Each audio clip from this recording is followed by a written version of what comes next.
Alright, do-it-yourselfers, welcome to the Backwoods Mechanic channel.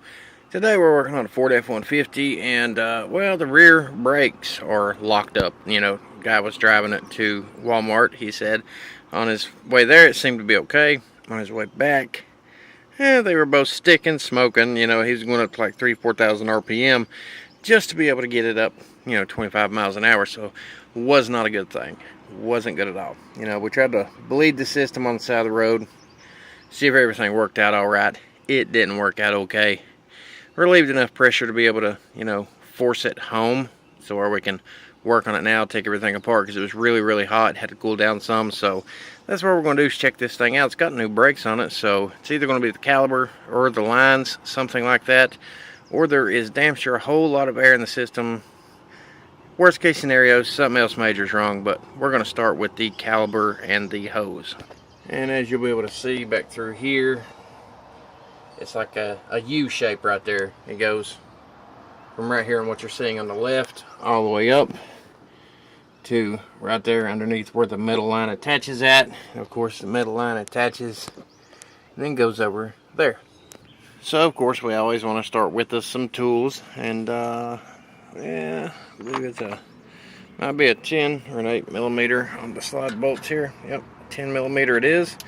So we'll go ahead and pull our caliper off here and see if it pushes back easy. So of course you want to go ahead and loosen up those little slide bolts right here on this, and this is I think between, well, up to a 2003 model, 2002, 2003 for the job specific stuff. A lot of these Fords are made the same way though, so yours might be made similar to this. Then we pull these out. These are going to be some really basics, as you can see. We'll pull these out and check them. Take her off here. Now this is a newer set of brakes. Now if yours is older, you'll need a screwdriver or something to kind of pry on this to get it off here. As it is definitely on here pretty tight. So while I'm thinking about it, I'm going to go ahead and take my 3/8 here, and I'm going to go ahead and loosen up the bleeder plug. So now there's no pressure on it, nothing. It's still dribbling out just a smidgen. So see if we push in here, if it'll help.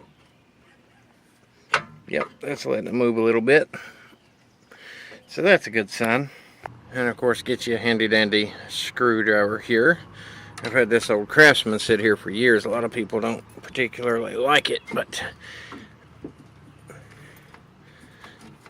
it's always worked pretty good for me. The corners is, chipped off one or two of them, but they still do their job. And as you can see, it'll help pull your caliper off here so you can get to the brake line and all that good stuff. And if those lines ain't kinked up, you don't want to kink them up, so you want to kind of set them out of the way, which is what I've done here. It sits right on the leaf springs. Another thing, make sure that these brand new accessory pieces, if you get them in your brakes, that you do put them on, because rust right there will make these parts of your brake stick right here, and they'll hang up and cause things to stick sometimes. Or the slide pins themselves, if they're not lubed up, greased properly, cleaned up good, they'll sometimes stick and cause your actual problem. And then on other times, your actual bleeder plug, you'll have to screw it out, pull it out, look at it, make sure you can blow air through it and all that, which most of the time you'll be able to tell because it's got rust in the little pinholes, something like that.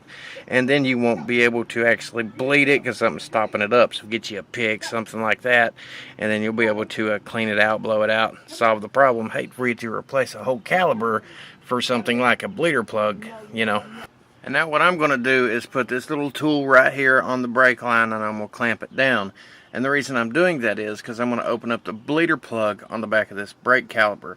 And whenever I take a C-clamp to put on the piston to push it back, it's going to let me know if it's the caliper or not. If the fluid comes out of the caliper and the piston goes back perfectly fine, then more than likely the actual caliper is working perfectly fine, and there's potential that it's in this brake line right here, and the brake line could be collapsed somewheres, and that's why it's not letting it come back through here.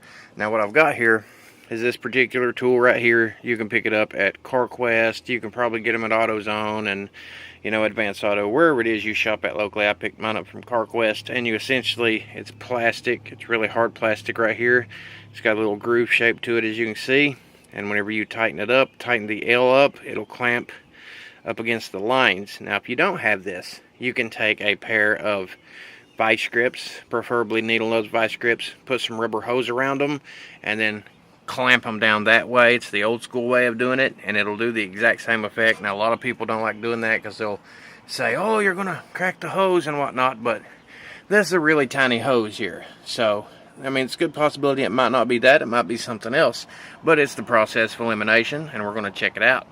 Now whenever you go to take these off, you need to take your brake shoes off, and if they're good ones like this, you don't want to tear them up, you need to get this released from here, and it's got two little nubs on the back of this that sit inside the housing here. So you need to take your screwdriver and put it back here on the back side of the brake shoe between that hole and just twist it, and it will pop it up out of there so you don't damage the tension.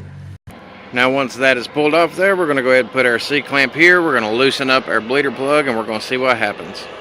Now what you want to do is make sure that your clamp that you got in place is tight. You're going to put your C-clamp in to the caliper like this, like the piston.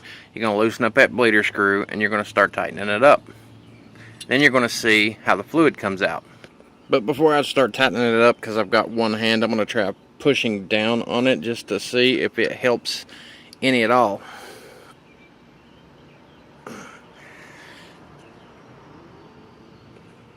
Alright, so it's definitely going to need tightened. Okay, this did take minimal effort. Sorry I couldn't record it, but I did tighten it, and it did not hang up. It didn't take very much effort to tighten it. It's nice and flush, and the brake fluid squirted out everywhere. So the caliper, it's good. And if it wasn't, they do make rebuild kits for these, and it's not too bad to rebuild them if you have to. You can order them at most of your parts stores. So now we're going to have to check the line. And with this all back together, 90% chance it is going to be the line, because it's nothing else on the caliper. The caliper went back smoothly, the pins are moving smooth, everything here is nice and smooth, the pistons seem to be okay.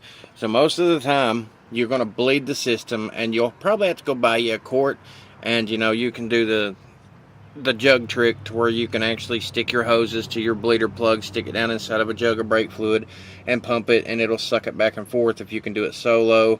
Or I've got a video on here how rednecks do it. If you're going to bleed it by yourself, you can reuse the same brake fluid if you need to get into the system back and forth. There's several different ways to actually air bleed or gravity bleed, or just a big variety of methods out here, and I'll start posting some of those that way for the do-it-yourselfers out here who want to do these things on your own, save yourself some money. I'll try to post those things. But I'm gonna go ahead and take this line apart, and I'm gonna do some looking and cleaning on it and testing it out. But that means I'm gonna have to cut this video short on this part, so we will call this part 1, and I will revisit this subject sometime soon. But if you want to check your caliper itself, you can do that. You pinch off your line, and once you pinch off that line to where nothing can go back through there, the line is out of the question. It don't factor into, you know, fluid coming out, fluid going in. What you're pushing out would be what's inside of the actual piston here. So you loosen your bleeder screw up, make sure it's good and loose, and if stuff comes out of it, the fluid comes out of it, whenever you're pushing it back, and it pushes back pretty easily, it's not going to be a problem in this. It's most likely going to be a problem in the line, because everything's working and functioning here, including the slide pins and then the brackets and all your accessories. So most of the time, if you bled the system really well, it is going to be your brake line.